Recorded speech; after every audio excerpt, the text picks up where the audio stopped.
scary campfire stories. Story 2. This happened when I was in middle school. It was summer and my parents had signed me up for a month-long all-boys summer camp.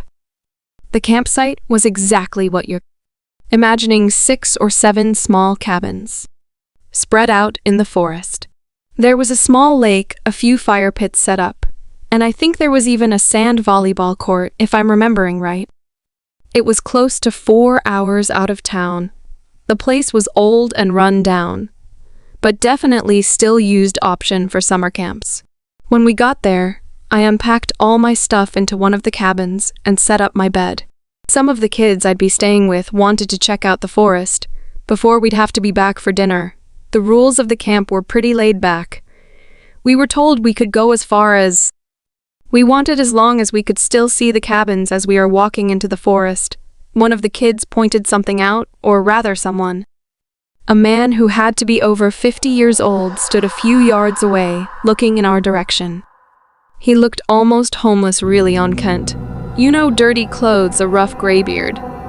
We ultimately just assumed he was one of the camp counselors. The guy gave us a weird smile, and I gave him an awkward wave back. We ran back to our cabin, and later that night, till one of the camp counselors knew about it. They took it very seriously. You've been going out to that part of the woods themselves, but by then the guy was gone. We started to realize that a large portion of the camp counselors were teenagers. No one was older than like 30. They didn't tell this straight to our faces, but it didn't seem like they had any idea who that man was. The next few days we didn't do much more exploring. We were still pretty creeped out, to be honest with you. It was on the 4th night when things really hit the fan. I was sleeping and woke up to the sound of the cabin door handle rattling. Now, most nights at 11 p.m. One of the counselors would knock on all the cabins to remind the kids to lock their doors and go to sleep sometimes. We would fall asleep before this, and it would end up waking us up. I thought this is what was happening, but I didn't have any way to tell the time. So I had no way of knowing. Being the only one awake, I felt obligated to yell at a response. I'm pretty sure I yelled out something about how we were already in bed.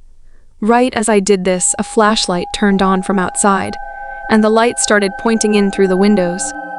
Someone was trying to see inside. Then a couple of the other kids started to wake up. I remember motioning for them to get down. The person outside went around the cabin multiple times, pointing the light through every window as they did so. I don't know if they saw me, but I do know the light passed clear over me a good couple of times. After maybe 5 minutes, the light finally turned off, and everything once again returned to silence. I explained what happened to the other kids. One of them had a watch and looked at it. It was 4 a.m. and wasn't a counselor. We stayed awake until morning. Finally, one of the teenage counselors came to our cabin to wake us up for breakfast. Right away, we told him what happened, and he stopped.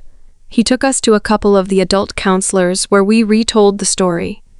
What we heard next was something that truly terrified us. Last night, a kid from a different cabin had gone for a walk to use the bathroom. As he was heading back, he noticed someone in her cabin door, like us, he at first thought. It was a counselor, but questioned this when he saw the person trying to pick the lock. The kid was asked to describe the man.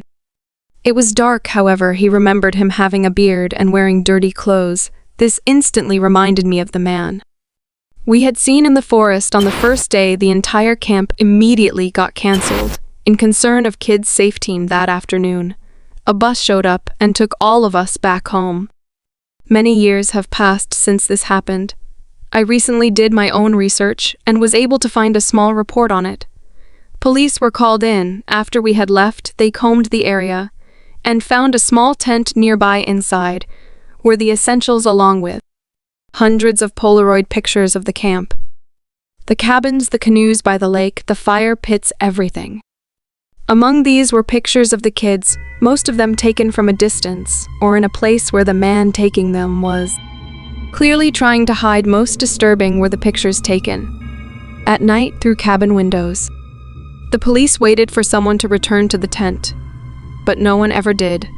A man was never found.